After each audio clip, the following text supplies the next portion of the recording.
你有没有注意过，在我们的生活中，总有一种看不见的力量推动着我们不断地升级我们的物质生活。它始于一个再普通不过的周末，也许是在逛商场时被那张质地细腻、设计优雅的真皮沙发吸引，家里的旧沙发确实该换了，你这样说服自己。但新沙发入住客厅后，你却发现周围的家具突然间都显得那么格格不入。为新沙发配新茶几，为新茶几配新编辑，为新编辑配新电视柜，一件接着一件，就像多米诺骨牌一样，一个购买决定引发连锁反应。更大的房子，更好的车子，更高档的生活方式，欲望的螺旋似乎永无止境。在不知不觉中，我们可能已经踏上了一条通往财务危机的危险之路。然而历史告诉我们，真正的财富从来不是靠无节制的消费堆砌出来的。让我们看看泰勒·巴纳姆的故事。这位出身卑微的杂货店店员，没有显赫的家世，没有优越的教育背景，却凭借独特的理财智慧，建立了世界上最大的马戏团帝国，成为了他那个时代最富有的人之一。他的成功不是偶然，而是源于一套与众不同的财富观和切实可行的致富方法。在这个物欲横流的时代，巴纳姆留给我们的智慧显得弥足珍贵。今天，让我们放下手中的购物车，静下心来，倾听这位白手起家的前辈究竟有什么真知灼见。这些简单而可靠的财富法则，或许正是我们在追求美好生活时最需要的指南针。1. 拒绝奢侈。致富的方法中包含一个最简单的方法，那就是量入为出。正如米考伯先生，英国作家狄更斯小说《大卫·科波菲尔》中的一个人物所说，一个人如果每年收入20磅，却花掉20磅6便士，那将是一件最令人痛苦的事情。反之，如果他每年收入20磅，却只花掉19英镑6便士，那是一件最令人高兴的事。你或许会说，这个道理我们知道，这叫做节约，就像吃蛋糕，蛋糕吃完了就没有了。但是知道是一回事，能不能身体力行又是一回事。很多人就是在明知这个道理的情况下破产的。节俭总是意味着收大于支。旧衣服可以再穿一穿，新手套可以暂时不买，食物可以不必太讲究，房子可以住得小一些，能自己做的事情就不要雇别人来做。在这样的情况下，除非出现意外，否则一个人终其一生肯定可以积攒一笔不小的财富。这1分钱，那1块钱，如果存起来加上利息，就会不断增加。如果你在懂得合理的投资和理财，比如在适当的时候投资房地产，将存银行的钱换成国债以获取更高的利息，那么你的财富的增长速度将会更快。我建议你从现在开始准备上一个小册子，画上表格，记录下你的每一笔开支。表格可以分为3栏，一栏为生活必需品，一栏为舒适品，再一栏为奢侈品。不久你就会发现，你花在舒适品或者奢侈品上的钱远远超过生活必需品，有时候会超过10倍不止。这样的花费其实是没有必要的。富兰克林博士说，是别人的眼光而不是自己的眼光毁了我们。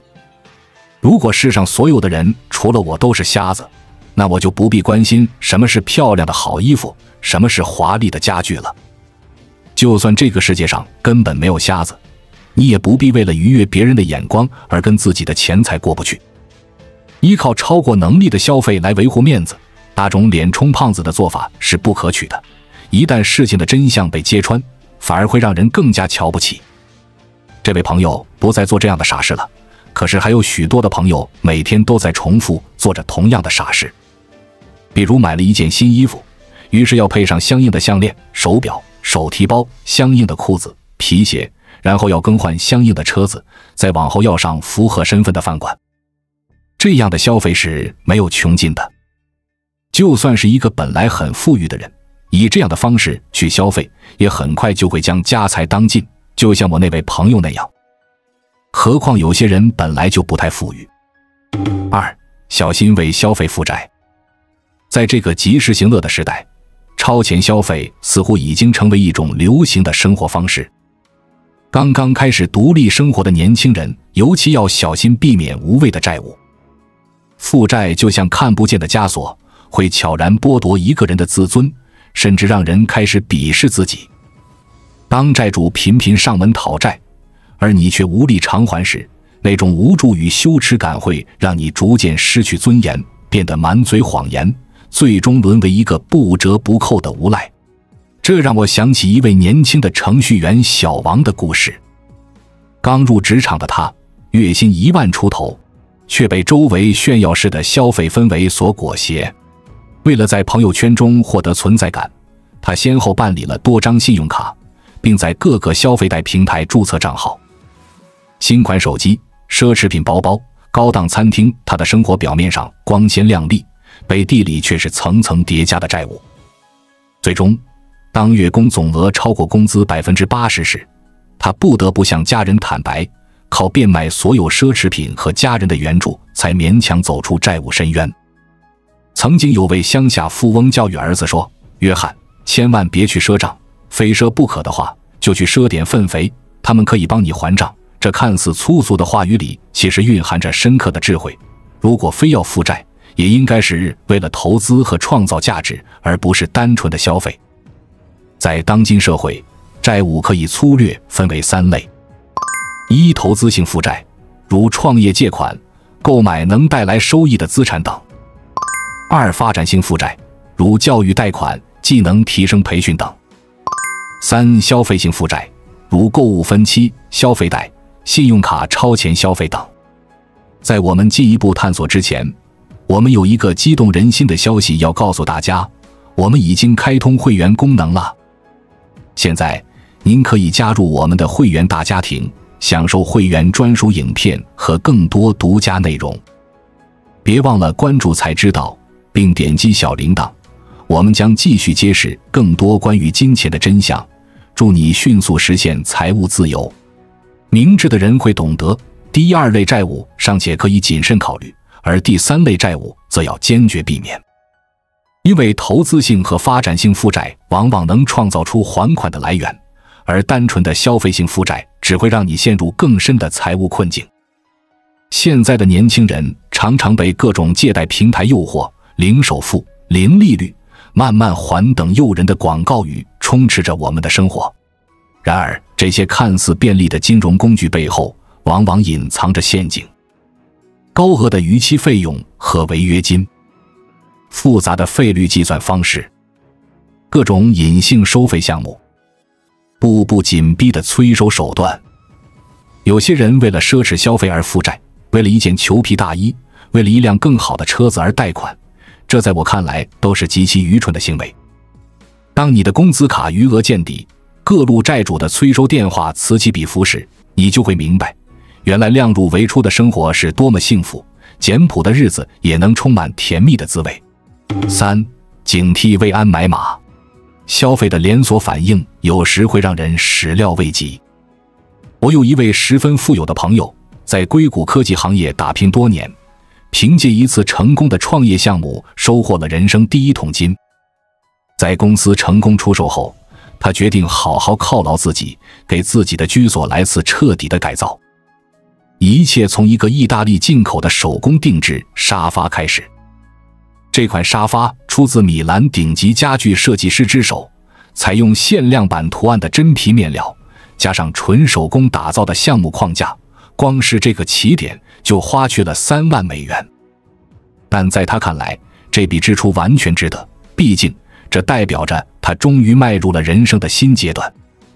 然而，当这件艺术品般的沙发被小心翼翼地搬进客厅后，一系列意想不到的连锁反应随之而来。原本看起来还算体面的实木茶几，在这张价值不菲的沙发衬托下，突然显得粗糙不堪。一是古典风格的沙发与现代简约风的茶几，这样的搭配简直是对美学的亵渎。于是他又订购了同一品牌的茶几。新茶几到货后，却让一旁的餐桌显得格格不入。餐桌换新后，连带着餐椅、装饰柜、甚至窗帘都必须更新。一件件定制家具从欧洲空运而来，仿佛打开了一个永远填不满的深渊。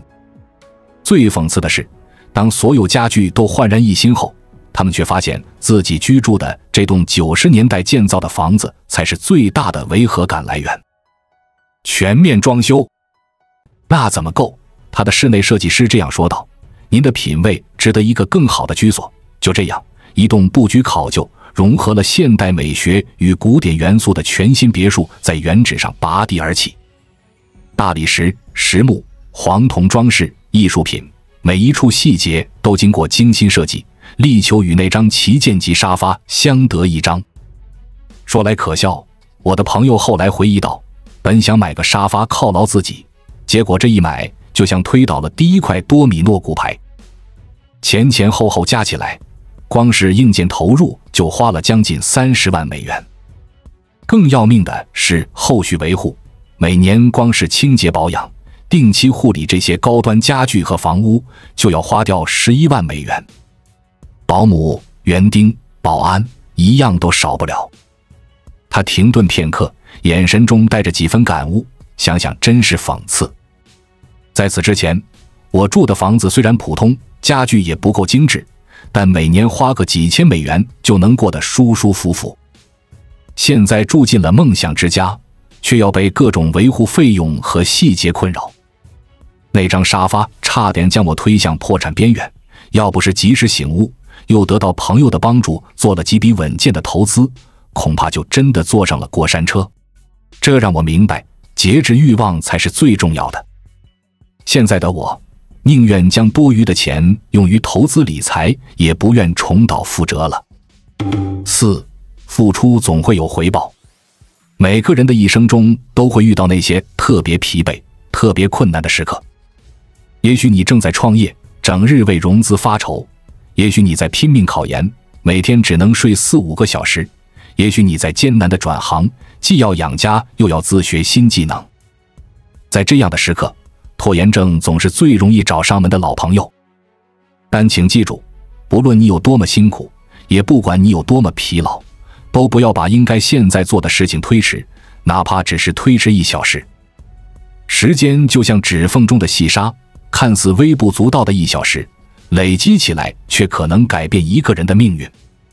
我见过太多案例，有的人靠着每天早起1小时自学编程，最终成功转行到互联网行业，身价翻了几番，而他的同事每天只贪图多睡那一会儿，10年后依然在原地踏步。斗志和勤奋就是这样在点滴之间决定人生的高度。一位华裔创业者分享了自己的经历。刚来美国时，他白天要打3份工维持生计，晚上还要去社区大学进修。那时他每天只睡4个小时，常常累得眼睛都睁不开。但他坚持给自己定了规矩，无论多累，每天至少要看1小时专业书籍，写2页商业计划书。正是这样的坚持，让他在2年后抓住了市场机遇，创办了自己的科技公司。现在，这家公司已经在纳斯达克上市，而当年和他一起打工的几个朋友，还在餐馆和超市里辛苦工作。自助者天助，这句老话从来都不过时。可惜有太多人整天坐在那里，把时间浪费在抱怨上，抱怨房价太高，抱怨老板刻薄，抱怨别人运气好。他们幻想着有朝一日天上能掉下一个金饭碗，却忘了即便是天赐良机，也需要充分的准备才能把握住。这让我想起一个关于先知穆罕默德的睿智故事。据说有一天晚上，穆罕默德带着信徒和随从在沙漠中露营。天色已晚，大家都疲惫不堪。这时他听到有信徒说，反正有真主保佑，我今晚就不拴骆驼了。先知立即纠正道，不能这样，你应该先拴好骆驼，再祈求真主的庇佑。所以无论你现在处境如何，都请记住，尽自己最大的努力去做，然后相信时光不会辜负每一分耕耘。人生就像播种，今天的每一滴汗水都是在为明天的收获浇灌。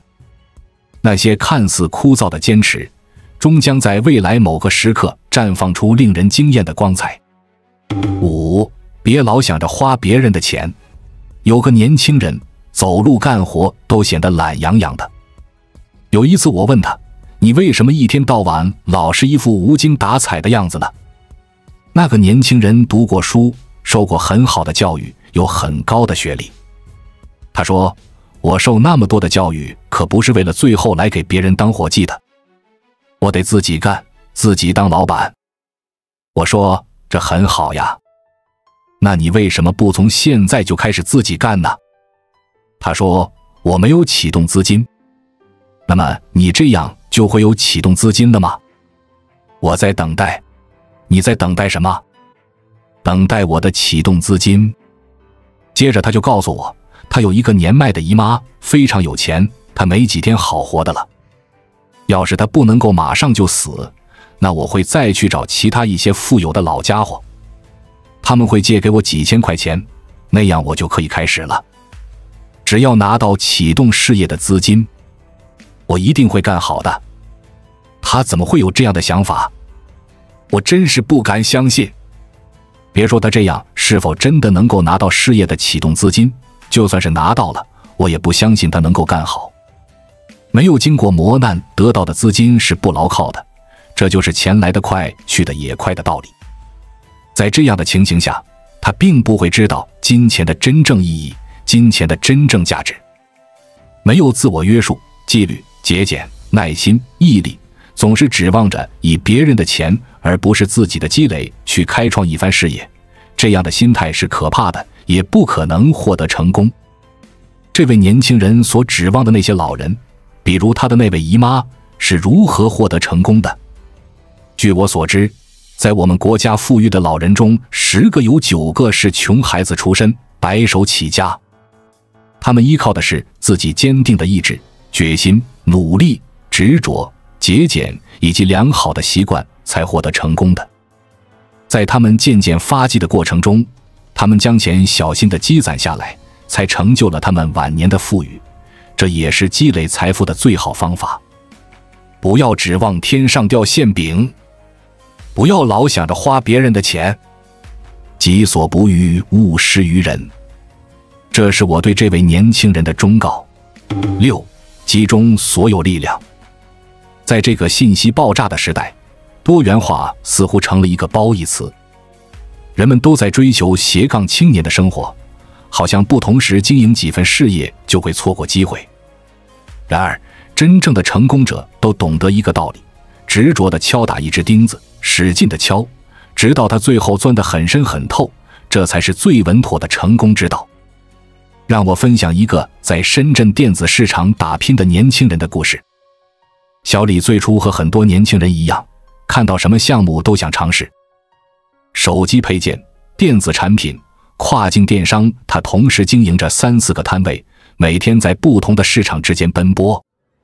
表面上看去热闹，收入却始终没有质的突破。直到有一天，一位老商人给了他一个建议，与其在多个领域都做得平平，不如在一个细分市场做到极致。这句话彻底改变了小李的经营思路。他关掉了其他摊位，专注做手机维修配件。白天，他仔细研究每一个新款手机的结构；晚上，他记录当天遇到的技术难题，研究解决方案。渐渐的，他对各类手机零件了如指掌，甚至能预判哪些配件会在未来半年内产生大量需求。3年后，他的配件供应链已经覆盖了整个华南地区，年营业额突破1000万。当一个人的精力高度集中在一个领域时，他的思维会不断深入，发现别人看不到的机会和问题。就像一束激光，相同的能量聚焦后的威力远超分散的光束。反之，如果同时追逐太多目标，注意力被分散，每个项目都只能浅尝辄止，最终可能一事无成。德国专家艾宾浩斯通过实验发现，人在短时间内频繁切换任务时，大脑需要额外的能量来调整状态，这会显著降低工作效率。更重要的是，这种分散注意力的工作方式会阻碍我们形成深度思考，使我们无法真正掌握一个领域的核心竞争力。我认识的另一位企业家就深谙此道。在互联网行业风起云涌的时候，他的公司始终专注于做企业财务软件，坚持了整整15年。当其他人都在追逐风口，争相进军社交电商、网络直播时，他依然专注于自己的细分领域，不断完善产品功能，优化用户体验。现在，他的软件已经成为行业标准，而那些追逐风口的公司大多已经消失在了历史长河中。所以请记住，当你在做一件事情时，要集中全部的精力，像工匠打铁一样，一锤一锤，专注于眼前的这块铁。只有当这件事真正做到位了，或者你通过实践确认这条路确实走不通了，才考虑转向下一个目标。正如古人说的，打铁要一片一片的打，贪多嚼不烂，最终只会得到一堆废铁。在这个充满诱惑的时代，保持专注比以往任何时候都更加困难，但也比任何时候都更加重要。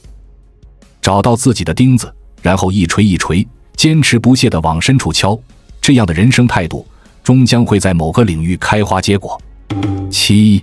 小心这样的朋友。当一个人有钱以后，我们通常可以看到他身边马上会聚拢一堆人，这些人都自称是他或他的朋友。他们教他怎样打牌，怎样吸烟，怎样识别各种不同品牌的雪茄和葡萄酒，总之都是让他往外掏钱的玩意儿。辛苦赚来的钱很快就在这些朋友的关怀下被挥霍一空。有时候他们也会告诉你在哪里有一个如何好的机会，保证你能大赚一笔。结果为了赚到几千块钱的意外之财，你可能损失几万块钱。这些朋友最擅长的就是对你进行吹捧，在这样的吹捧下，很多人很快就会忘乎所以，以为他们真的有点石成金的金手指，是无所不能的大神仙。你可能听到他们中的一位说：“哎呀，对这门生意我一窍不通，只有你能教我。”于是你慷慨地教他，全然忘了你自己对这门生意同样一窍不通，并且在对方的甜言蜜语下，慷慨地投入1万元，继而追加到2万元、3万元，一直到你最后彻底破产，你才幡然醒悟。可是这时为时已晚。这时候你才明白，自己原来不是大神仙，也没有点石成金的金手指。